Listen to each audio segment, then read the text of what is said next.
नमस्कार छात्रों, आपका स्वागत है हमारे YouTube channel SKM study points पर। आज का हमारा विषय है पंचकोशीय विकास। चलिए शुरू करते हैं।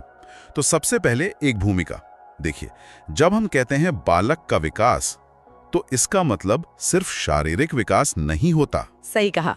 मतलब ऐसा नहीं है कि बच्चे की बस हाइट बढ़ गई, वजन बढ़ गया तो विकास हो गया।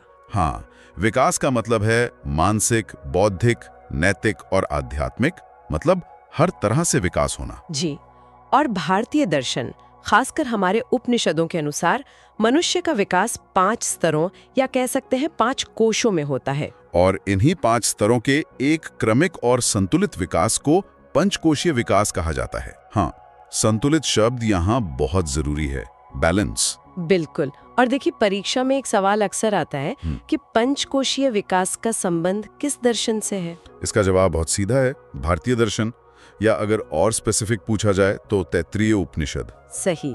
इसका एक उदाहरण भी समझ लेते हैं। मान लीजिए कोई बच्चा पढ़ाई में तो बहुत तेज है, लेकिन उसका व्यवहार अच्छा नहीं है, वो दूसरों से लड़ता है। तो हम कहेंगे कि उसका विकास अधूरा है। जी, क्योंकि पंचकोशीय विकास का जोर समग्र विकास पर है, जिसे अंग्रेजी में होलिस्टिक डेवलपमेंट कहते हैं। चलिए अब इसके अर्थ को और साफ करते हैं। हाँ, तो टॉपिक का अर्थ क्या है? पंचकोशीय विकास का मतलब है बालक के व्यक्तित्व का 5 अलग-अलग स्तरों पर विकास। इसमें पंच का मतलब तो साफ है, 5, और कोश का मतलब होता है आवरण या परत, लेयर कह सकते हैं। बिल्कुल, जैसे प्याज की परतें होती हैं, एक के अंदर एक। हाँ, तो इसका सीधा सा मतलब है कि इंसान का व्यक्तित्व 5 परतों से बना है। और ये 5 कोश कौन-कौन से हैं? पहला है अन्नमय कोश, फिर प्राणमय कोश, मनोमय कोश, विज्ञानमय कोश और सबसे आखिर में आनंदमय कोश। इन 5 के नाम और इनका क्रम याद रखना बहुत जरूरी है। जी, परीक्षा में क्रम भी पूछ लिया जाता है। अब कुछ महत्वपूर्ण परिभाषाओं को देख लेते हैं। तैत्तिरीय उपनिषद के अनुसार मनुष्य का अस्तित्व 5 कोशों से बना है, जिनका संतुलित विकास आवश्यक है। देखिए, फिर से वही बात आ गई, संतुलित विकास। किसी एक पर ज्यादा और दूसरे पर कम ध्यान देना ठीक नहीं है। सही। और भारतीय शिक्षा दर्शन भी यही कहता है कि शिक्षा का उद्देश्य केवल ज्ञान देना नहीं, बल्कि 5 कोशों का विकास करना है। मतलब शिक्षा सिर्फ इंफॉर्मेशन देने के लिए नहीं है, बल्कि इन 5 स्तरों को विकसित करने के लिए है, ट्रांसफॉर्मेशन के लिए है। और एक एग्जाम हिंट भी है यहाँ। पंचकोशीय अवधारणा जो है वो पाश्चात्य नहीं, बल्कि पूरी तरह से भारतीय अवधारणा है, वेस्टर्न कॉन्सेप्ट नहीं है ये। एक बहुत महत्वपूर्ण बिंदु है। अक्सर इसे मैस्लोज थ्योरी या किसी और वेस्टर्न थ्योरी से कंफ्यूज कर दिया जाता है, लेकिन ये पूरी तरह से भारतीय है। अच्छा, तो अब सवाल उठता है कि एग्जाम के लिहाज से इसका महत्व क्या है? हम इसे क्यों पढ़ें? इसका सबसे बड़ा महत्व यह है कि इससे बालक का समग्र विकास, मतलब होलिस्टिक डेवलपमेंट, संभव होता है। और ये शिक्षा को जीवन से जोड़ता है, मतलब पढ़ाई सिर्फ किताबों या परीक्षा तक सीमित नहीं रहती। बिल्कुल, ये सिर्फ परीक्षा पास करने पर नहीं, बल्कि व्यक्तित्व निर्माण पर जोर देता है, कैरेक्टर बिल्डिंग। इससे बच्चों में नैतिकता और मूल्य, मतलब मॉरल्स एंड वैल्यूज भी विकसित होते हैं। और एक और मजेदार बात यह है कि ये हमारी नई शिक्षा नीति NEP 2020 के उद्देश्यों से भी पूरी तरह मेल खाता है। हाँ, NEP भी तो होलिस्टिक डेवलपमेंट की ही बात करती है। जी, एक उदाहरण से समझें तो जो बच्चा सिर्फ अच्छे अंक लाता है, जरूरी नहीं कि वो एक अच्छा नागरिक भी बने। लेकिन पंचकोशीय विकास एक अच्छा विद्यार्थी भी बनाता है और एक अच्छा इंसान भी। बिल्कुल सही। चलिए अब एक एक करके इन चरणों को समझते हैं। हाँ, तो पंचकोशीय विकास के चरण या प्रकार। हाँ, सबसे पहला, सबसे बाहरी कोश, अन्नमय कोश। अन्नमय कोश, जैसा कि नाम से ही पता चल रहा है, अन्न से बना है। इसका अर्थ है शरीर से संबंधित विकास, जो भोजन यानी अन्न से बनता है। इसमें बच्चे की ऊंचाई, वजन, मांसपेशियां और पूरा शारीरिक स्वास्थ्य शामिल है। ये पहला और सबसे बुनियादी स्तर है। अगर शरीर ही स्वस्थ नहीं होगा तो बाकी विकास कैसे होगा? सही बात है। और कक्षा में इसका संबंध किससे है? जैसे PT की क्लास, खेलकूद, योग। और स्कूलों में जो मध्याह्न भोजन, मतलब मिड डे मील मिलता है, वो भी इसी कोश के विकास के लिए है। तो एग्जाम के लिए एक ट्रिक बन गई, अन्नमय कोश = शारीरिक विकास, फिजिकल डेवलपमेंट। अब आते हैं दूसरे कोश पर। दूसरा है प्राणमय कोश। प्राणमय कोश यानी वाइटल या एनर्जी डेवलपमेंट। इसका अर्थ है जीवन शक्ति या ऊर्जा का विकास, ये श्वसन और प्राण से जुड़ा है। हाँ, हमारी सांसें, हमारा एनर्जी लेवल, हम कितने एक्टिव रहते हैं, ये सब इसी कोश पर निर्भर करता है। कुछ बच्चे बहुत एक्टिव होते हैं, कुछ बहुत सुस्त रहते हैं, तो ये उनके प्राणमय कोश का स्तर दिखाता है। बिल्कुल। और क्लासरूम में इसका संबंध प्राणायाम, ध्यान और एक स्वच्छ हवादार वातावरण से है। तो एग्जाम के लिए हिंट है, प्राणमय कोश इज इक्वल टू ऊर्जा और जीवन शक्ति। अब शरीर और ऊर्जा के बाद हम अंदर की परतों पर आते हैं। तीसरा कोश मनोमय कोश, यानी मेंटल एंड इमोशनल डेवलपमेंट। इसका अर्थ है मन और भावनाओं का विकास।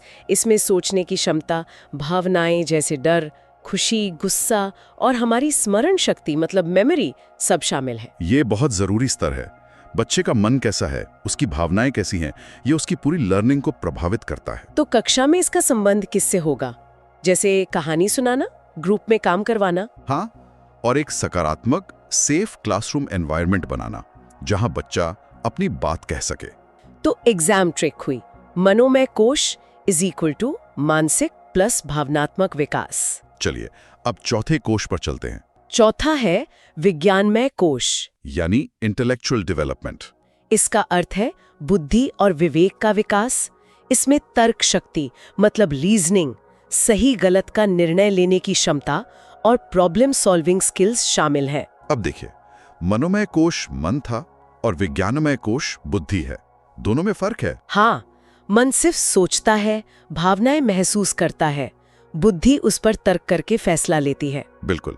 और कक्षा में इसका संबंध है गतिविधि आधारित शिक्षण मतलब एक्टिविटी बेस्ड लर्निंग और प्रश्नोत्तर विधि से। तो एग्जाम हिंट है, विज्ञानमय कोश इज इक्वल टू बौद्धिक विकास। और अब सबसे भीतरी और पांचवा स्तर, आनंदमय कोश, मॉरल एंड स्पिरिचुअल डेवलपमेंट। इसका अर्थ है आंतरिक खुशी और संतोष। ये नैतिक और आध्यात्मिक विकास से जुड़ा है। इसमें सत्य, अहिंसा, आत्मसंतोष और दूसरे नैतिक मूल्य शामिल हैं। ध्यान रहे, यहाँ आनंद का मतलब मजा या एंटरटेनमेंट नहीं है, ये गहरी आंतरिक शांति है। अच्छा, ये एक बहुत जरूरी पॉइंट है। जी। और क्लास में इसका संबंध है नैतिक शिक्षा, प्रार्थना और सबसे जरूरी शिक्षक का अपना आदर्श व्यवहार। बच्चे टीचर को देखकर ही सीखते हैं। तो इसकी एग्जाम ट्रिक हुई, आनंदमय कोश इज इक्वल टू नैतिक प्लस आध्यात्मिक विकास। तो ये थे पांचों कोश। अब देखते हैं कि शिक्षा और कक्षा से इसका सीधा संबंध क्या है। देखिए, एक शिक्षक को केवल पाठ्यक्रम या सिलेबस पूरा नहीं करना चाहिए, बल्कि एक व्यक्ति का निर्माण करना चाहिए। सही बात है। टीचर की भूमिका सिलेबस खत्म करने वाले से कहीं ज्यादा बड़ी है। वो एक चरित्र निर्माता है। और पाठ्यचर्या में भी हम इसे देख सकते हैं। जैसे स्कूल में खेल होते हैं अन्नमय कोश के लिए, योग और प्राणायाम होते हैं प्राणमय कोश के लिए, क्लास में जो चर्चा होती है वो मनोमय कोश के लिए, और जब बच्चे कोई समस्या हल करते हैं तो वो विज्ञानमय कोश का विकास है। और मूल्य शिक्षा या मॉरल साइंस की क्लास आनंदमय कोश के लिए है। मतलब स्कूल की हर गतिविधि इन कोशों के विकास से जोड़ी जा सकती है। बिल्कुल। अब कुछ ऐसे पॉइंट्स पर आते हैं जो सीधे सीधे टेट सीटेट जैसे एग्जाम्स में पूछे जाते हैं। ये बहुत जरूरी सेक्शन है।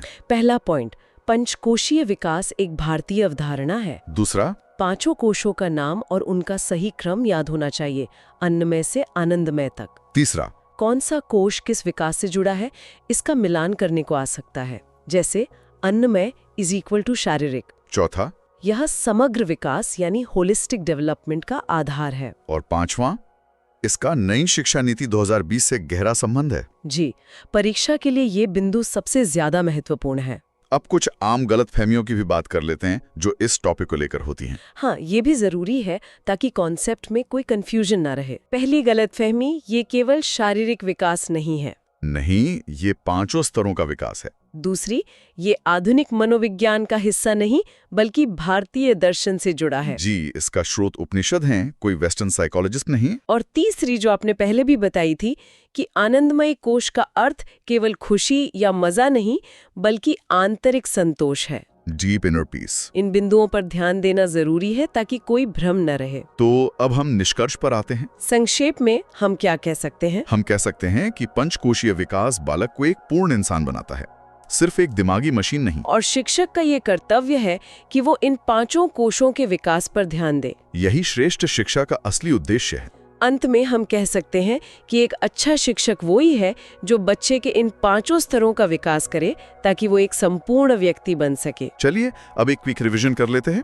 Exam oriented summary. बिल्कुल। अन्नमय कोश यानी शरीर, प्राणमय कोश यानी ऊर्जा, मनोमय कोश यानी मन और भावना, विज्ञानमय कोश यानी बुद्धि, और आनंदमय कोश यानी नैतिकता और आध्यात्मिकता। ये 5 शब्द और उनके मतलब, बस इतना याद रखने से भी कई सवाल हल हो सकते हैं। हाँ, अब कुछ कीनोट्स भी देख लेते हैं कॉन्सेप्ट को और पक्का करने के लिए। पहला कीनोट, सभी कोश एक दूसरे से जुड़े हुए हैं। दूसरा, किसी एक का भी विकास अगर अधूरा रह गया तो व्यक्तित्व अधूरा माना जाएगा। और तीसरा, सबसे जरूरी, इस पूरे विकास का मुख्य माध्यम शिक्षक है।